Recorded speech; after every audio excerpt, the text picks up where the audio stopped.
Bien sûr, de crypto, les infos crypto pour ceux qui n'ont pas le temps. Ce n'est pas un fake pump du côté des cryptos et du BTC, mais on va devoir corriger. En tout cas, c'est ce que nous disent certains indicateurs. On va regarder ça, bien entendu, ce matin. On va aller voir aussi parce qu'on a tapé une trendline que j'ai tracée hier soir qui fait très très bien son job. C'est toujours impressionnant à voir, évidemment. On va faire le tour de tous les autres indicateurs qui pourraient nous donner la direction de cette semaine. Le BTC, il a 27 900 $, on prend 2,5%. Ethereum, un peu plus fort ce matin, 1900 $, on prend 3%. BNB qui nous pousse un petit 2%. DOT pareil. 2%. On a aussi une belle perf du côté de Atom, 2,5%. Vous savez que je suis en train dessus. On va aller faire un petit point sur tout ça. Et on a Lido qui pousse 5,3% ce matin.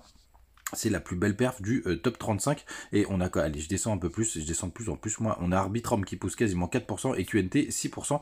C'est dommage d'ailleurs, celui-là, je l'avais dans Match Shortist. Donc les gars, pourquoi on devrait corriger? Tout simplement parce qu'on a laissé un gros gap CME derrière nous. Donc le gap CME, tout simplement, les gars, c'est ceux qui traitent en futur, les professionnels, et c'est du lundi au vendredi. Donc forcément, il y a un gap quand on a pas mal de mouvements les week-ends, et c'est ce qu'on a eu. D'ailleurs, on est en train de retracer. Le gap, il est jusqu'au 26 970. On peut passer en 4 heures pour qu'il soit encore plus précis. On peut même remonter un petit peu plus, donc c'est plutôt aussi, non, ça va faire quelque chose comme ça. Hop, donc on est jusqu'au allez, pour être vraiment très très précis, 27 120 $, donc on est un peu plus au-dessus. Donc je pense qu'on va aller chercher, et aussi je vous donne tout de suite l'autre indicateur qui me fait dire ça, tout simplement, c'est les liquidations. Parce que regardez le gros pic qu'on a fait juste en dessous des 27 000 $, donc je pense qu'on pourra aller quand même facilement, qui devrait d'ailleurs jusqu'aux 26 750 $. Il y a un gros pic, ce serait dommage de ne pas aller le chercher quand on voit l'état des liquidations. Ce serait plus logique, même si pour l'instant je considère que c'est un pump qui est vraiment très intéressant. Du côté de la Bitcoin dominance, on est en train aussi de retracer, ça veut dire que les alts là sont en train de s'amuser, c'est plutôt une bonne nouvelle. Comme je vous disais hier, on a cassé des magnifiques trendlines qui sont très propres et très précises, et aussi sur le RSI. Vous voyez qu'on a cette petite bougie rouge qui commence à se former, ça veut dire que les alts ont un peu plus de temps pour performer, et ça c'est plutôt une bonne nouvelle. Donc l'idéal ce serait que le BTC reste stable, et regardez, hier soir j'ai tracé cette trendline, j'aurais dû vous la partager, mais on est venu la taper à la perfection. Donc on a les deux top qu'on a eu juste ici, et regardez, on est venu la chercher, hop, j'ai bougé mon Fibo, on est venu la chercher avec une grande précision juste là, donc elle fait bien office de résistance pour le moment. Et surtout, regardez, on a bien traversé cette magnifique trendline, ça nous permettrait aussi de faire un petit pullback dessus, mais il faudra vraiment, pour repartir en tendance haussière, casser cette fameuse trendline, franchement, pour le coup. Mais en tout cas, tant qu'on latéralise, c'est plutôt pas mal pour les altcoins qui s'amusent un petit peu plus. Les autres infos, c'est du côté du long short ratio. Comme d'habitude, il faut aller qu'on y jette un oeil, et c'est vraiment très intéressant puisque vous voyez, on est en train d'arriver à la parité, et c'est pour ça les gars que je suis vraiment très content, même si sur le spot ça s'est un petit peu calmé. C'est vraiment une très très bonne nouvelle. Je vous laisse du côté de TikTok et on continue sur les autres plateformes. Du côté de l'open interest, donc le nombre de positions, ça s'est pas mal stabilisé hein, après le gros flush qu'on a eu hier, donc c'était les nettoyages de short, mais c'est vraiment une très très bonne nouvelle qu'on vienne se rapprocher. C'est pas arrivé depuis un certain moment. On est vraiment repassé à 50-50, je crois qu'on doit être à 51 ce matin. Il faudra quand même que les spots rachètent un petit peu pour pousser le cours, les gars. Il nous faut forcément de l'envie pour que ça pousse.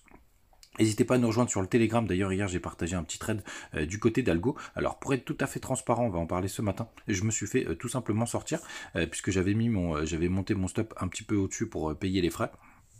Et je me suis fait sortir dans la nuit sur cette petite mèche sans perte, donc ça c'est plutôt pas mal hein, quand on n'a pas de perte. Je pense que je vais re-rentrer, j'attends vraiment la correction de ce petit bear flag là, juste là. Ce serait pas mal si on revient retoucher les bandes de Bollinger vers les 15-11 ou un petit peu plus bas. Je vais voir, d'ailleurs je l'avais tracé sur, je l'ai plus ici, c'est pas grave. Mais en tout cas, c'est plutôt pas mal.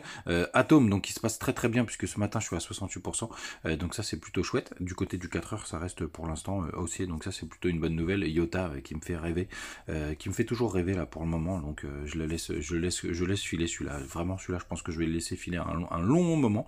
On est en train de continuer à aller chasser tous les stops. Vous voyez, il y a tous les stops qui ont été juste là. La grosse zone dure se verrait vers les 22-18. C'est beaucoup trop tard pour rentrer, les gars. Je vous le dis. Et du côté de Bend, vous voyez que je me suis pas mal amusé à renforcer ma position. On n'a pas encore eu le gros décollage. Il faudrait qu'on s'affranchisse des 1,53.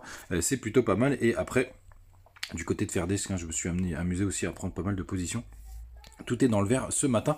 Ça fait vraiment plaisir, mais c'est vrai que je me méfie de la correction possible aux 26 000, 27 900 qui pourrait quand même me faire un peu plus de mal. Va falloir que je commence à mettre mes stop loss. Du côté des trades, donc je vous disais, il y a surtout Algo que je surveille. Si vous avez des cryptos pépites là à votre avis qui pourraient faire des jolis trucs, n'hésitez pas à m'en parler. Il y a une crypto sur lesquelles à mon avis je vais prendre des positions. Désolé, petite coupure. Donc la crypto que je trouve vraiment intéressante pour du long terme, c'est Océan, donc qui est lié à l'intelligence artificielle et qui commence à faire des jolis retracements. Et ce qui m'intéresse fortement, vous voyez sur le daily, là, si jamais on a un pullback vers les 0,33, ça peut être une bonne position. C'est le moment, donc je sais pas si je vais plutôt rentrer en trade ou si je vais rentrer tout simplement en spot. Mais sachez que je le surveille de très très près sur le 3D, on a quand même pas mal performé. Hein. Donc vraiment attention, il y en a, on commence à avoir des petits retournements de structure puisqu'on a refait des nouveaux plus hauts. Sur cette petite mèche là on a une petite inversion de structure mais c'est encore juste, mais sur le 3D on en commence à croiser. J'aimerais vraiment qu'on ait un petit retracement un petit peu plus profond vers les 0,33, les même en bas des 0,34. Vous voyez juste ici 0,34, ouais, ce serait le chiffre précis. Ce serait plutôt chouette pour pouvoir prendre une position, que ce soit en futur ou si jamais avec du spot. Les gars, passez une très très bonne journée. N'oubliez pas, c'est férié aux US, donc vous n'aurez pas d'ouverture des marchés américains aujourd'hui. On devrait potentiellement rester stable. Et si jamais, attention demain, pour justement cette clôture de gap CME, passez une très très bonne journée. Comme d'hab, je vous laisse les liens sur BitGet si vous voulez vous amuser un petit peu à faire du trading. Salut.